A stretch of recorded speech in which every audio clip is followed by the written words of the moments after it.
Corona संकट को लेकर नहीं मिलेगी रियायत, पीएम ने विपक्षी सांसदों के साथ बैठक कर कहा आपातकाल जैसी स्थिति। केंद्र सरकार ने 24 मार्च से 21 दिनों का लॉकडाउन देश भर में लगाया है। इसकी मियाद 14 अप्रैल को समाप्त हो रही है, पर जिस तरह केंद्रीय मंत्रिमंडलीय समिति की अनुशंसा आई है, मध्य प्रदेश, तेलंगाना, उत्तर प्रदेश और दिल्ली सरकार ने लॉकडाउन बढ़ाए जाने की बातें कही है, उससे यह नहीं लगता कि प्रधानमंत्री किसी तरह की रियायत की घोषणा करेंगे। कल सभी विपक्षी सांसदों के साथ पीएम ने वीडियो कॉन्फ्रेंसिंग की थी। इसके बाद पीएम ने कहा कि देश में आपातकाल जैसी स्थिति है, इसमें और कड़े निर्णय लिए जाने की आवश्यकता है, जिसके लिए देशवासी तैयार रहें।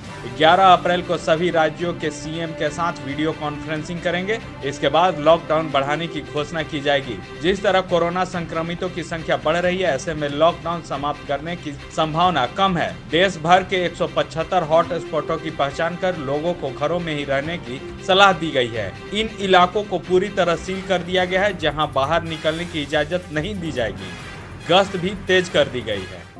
सीसीएल के लाल लाडली कायाकल्प scholarship, mission engineering 2022, coaching IITians द्वारा, सारा खर्च सीसीएल द्वारा। हम कोयला वाले घरों को रोशन तो करते ही हैं, बच्चों का भविष्य भी संवारते हैं। हमने यह कायाकल्प स्कॉलरशिप 2013 में शुरू की थी। सफलता लगभग 100% है। बच्चे अप्लाई करें, कम से कम इंजीनियर अवश्य बने और एक अच्छा इंसान बने। विस्तृत जानकारी के लिए चेक करें हमारा website www.cclkellalandladli.in। Live Jharkhand breaking की अपील। कोरोना वायरस के संक्रमण से बचने के लिए घरों में रहें और सुरक्षित रहें। हम भी आपसे यही आग्रह करते हैं कि लॉकडाउन के दौरान घरों में रहें और सुरक्षित रहें।